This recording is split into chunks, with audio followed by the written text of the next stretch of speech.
our government.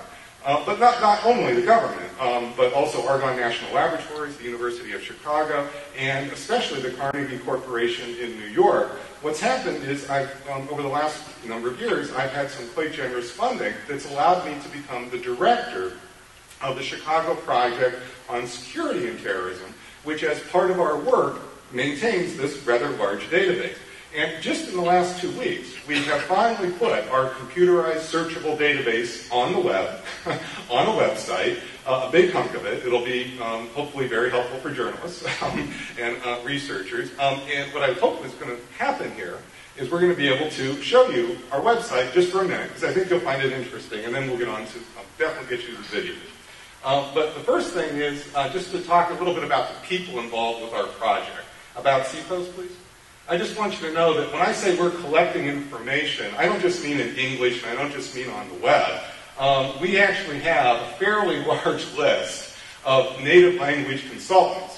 And you can see we try to cover just about every language you could ever think of you'd want to have, so that we can, we also send people to conduct international research. We send people, we have a rather large collection of martyr videos. I'm going to show you some of the 9/11 hijacker martyr videos, which probably none of you have really seen in just a few moments. Breaking the language barrier here has turned out to be extremely valuable in understanding suicide terrorism, and that's one of the big things we've done with our project. I'd also like to show you a little bit about our database, and to show you a little bit about how it can be searched, because this is a computerized searchable database. And if we could, I think I guess the Turkish attacks would probably be of some interest here in this room. That's what Mustafa told me. So why don't we just use that as an example. Now we will, I'm only going to show it to you for part of the years, but please trust me that there will be more data down the road if you decide to play with this. So if we could just leave it there, let's just go and search the database.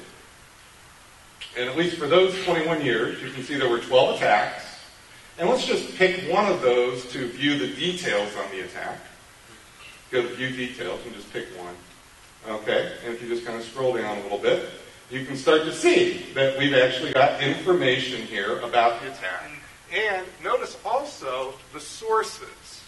This is not uncorroborated, anonymous data. God, how can we trust it? We don't even know.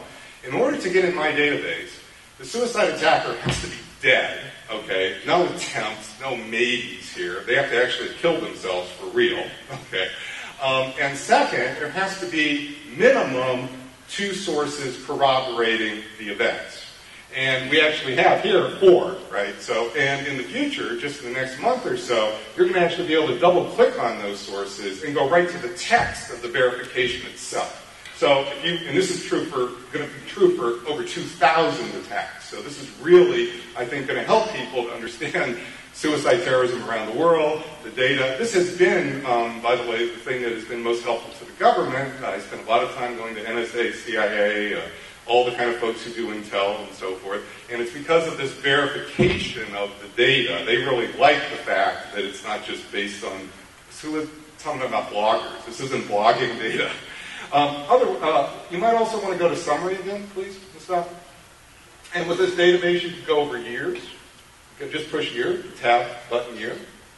And you can be able to track it very easily by year. Let's go to attacker.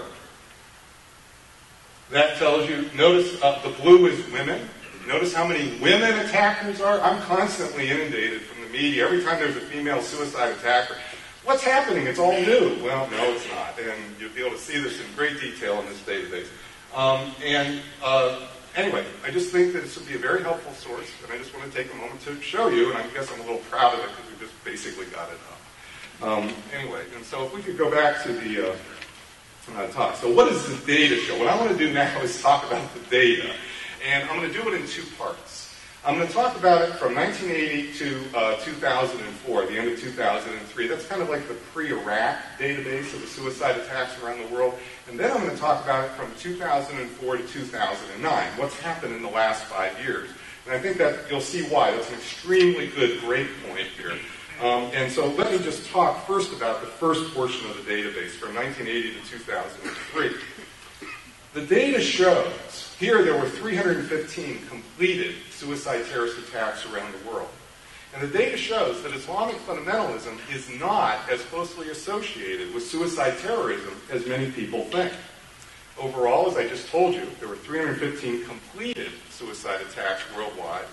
The world leader is not an Islamic group. They're a group most Americans have not heard of. They're the Tamil Tigers. That's from Sri Lanka. That's a Marxist group, a secular group, a Hindu group. The Tamil Tigers, for this period, did more suicide attacks than Hamas or Islamic Jihad.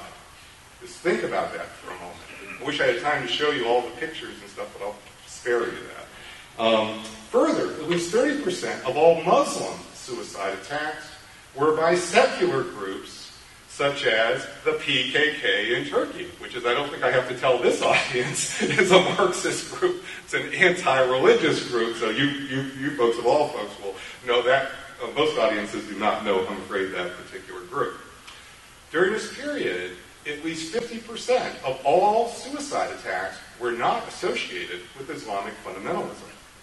Instead of religion, what nearly all suicide terrorist attacks have in common is a specific secular strategic goal: to compel a democratic state to withdraw combat forces. I don't mean advisors with sidearms. I mean tanks, armored vehicles, and fighter units from territory the terrorists consider to be their homeland or prize greatly. From Lebanon to Sri Lanka to Chechnya to Kashmir, every suicide terrorist campaign, where there's been more than just a few, has been driven by the goal to compel a democratic state to withdraw combat forces from territory that the terrorists prize. This doesn't quite account for every suicide attack that has occurred. It does account for 95% of all suicide attacks that have occurred. Let me just show you a little bit about those campaigns. These, again, the 95% of those attacks. Oh, that's me. I can do the next slide. Sorry. Yep. Did we show this slide? Okay, sorry. We're not quite. There we go. This table organizes those campaigns by the disputes that produce them. And as you can see, if you'll let your eye go down the list, and this is 95% of all the suicide terrorism during that period, you will see that suicide terrorist campaigns are directed at gaining control of territory that the terrorists prize. This has been the central objective of every suicide terrorist campaign since 1980. I could do this for any of them, but let me pick Lebanon, the first case, to give you an example, because everybody here knows about Hezbollah, the famous suicide terrorist group in Lebanon. In June 1982, Hezbollah did not exist. In June 1982, Israel invaded southern Lebanon with 78,000 combat soldiers, 3,000 tanks and armored vehicles. 1 month later, Hezbollah was born. Then, for reasons we're still not quite sure why, Hezbollah just began to experiment with suicide attacks over the course of the next year. And the very fourth attack was against the U.S. barracks of Marines in Beirut, who they saw as occupying allies with Israel, killing 241 of our Marines. And that same day, Hezbollah's suicide attacker killed 58 French soldiers at the French base. And just a few months later, Ronald Reagan, no pacifist, withdrew all combat forces, American combat forces, and the French left as well, from the country rather than risk another suicide attack.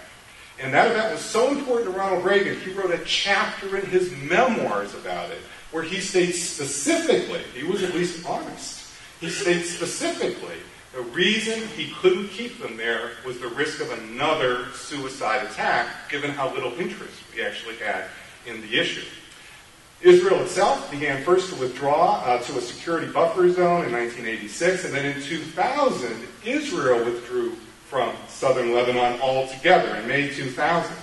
And since Israel has left in 2000, do you know how many suicide attacks Hezbollah has done?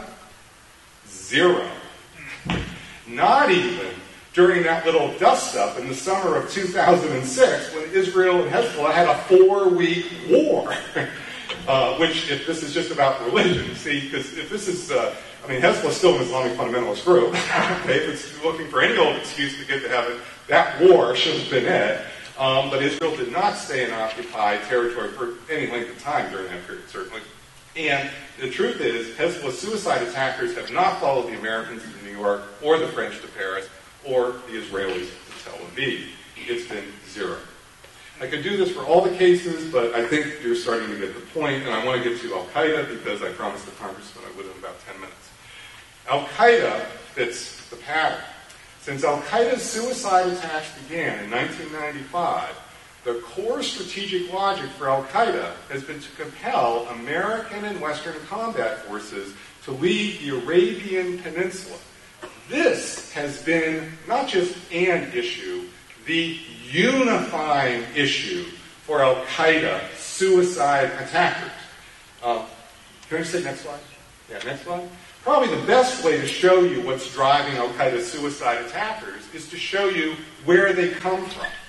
This research was the first to collect a complete set of the 71 individuals who actually killed themselves to carry out missions for Osama. This is from 1995 to 2004. And as you can see, the largest number, 34, come from Saudi Arabia. The overwhelming majority come from the Arabian Peninsula, where the United States first began to station combat forces in 1990. It's important to underscore, when I go to speak even to the Pentagon, much less civilian audiences, 1990 was a watershed year in our military deployment to the Arabian Peninsula.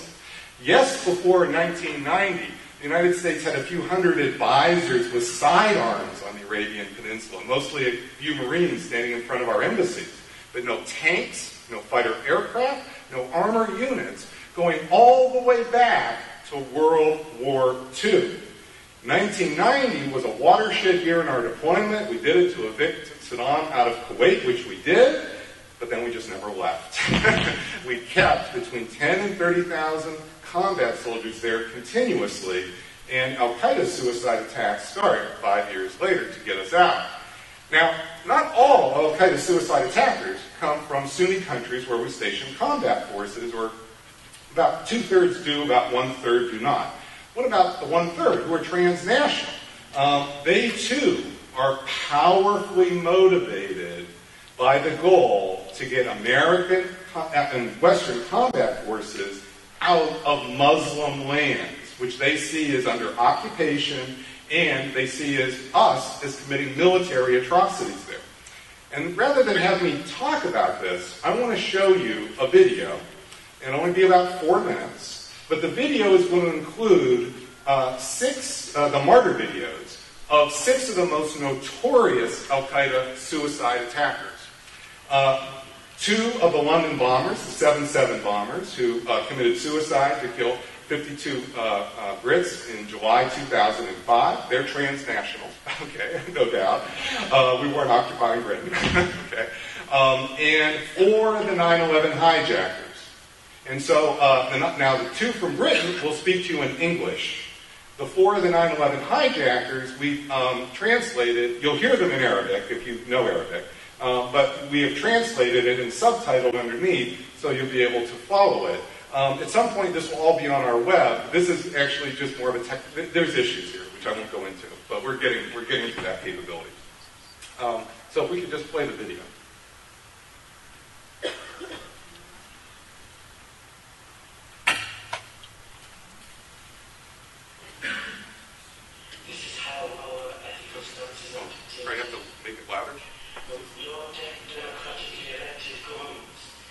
Oh, we don't have the picture. Can we get the picture? People all over the world. And your support them makes you directly responsible. Can we start it again, please, with this picture? Directly responsible for protecting and avenging my Muslim. Yeah, let's start it again and make it a little louder so that the folks can hear and see if we can get to the picture. And I'll be quiet.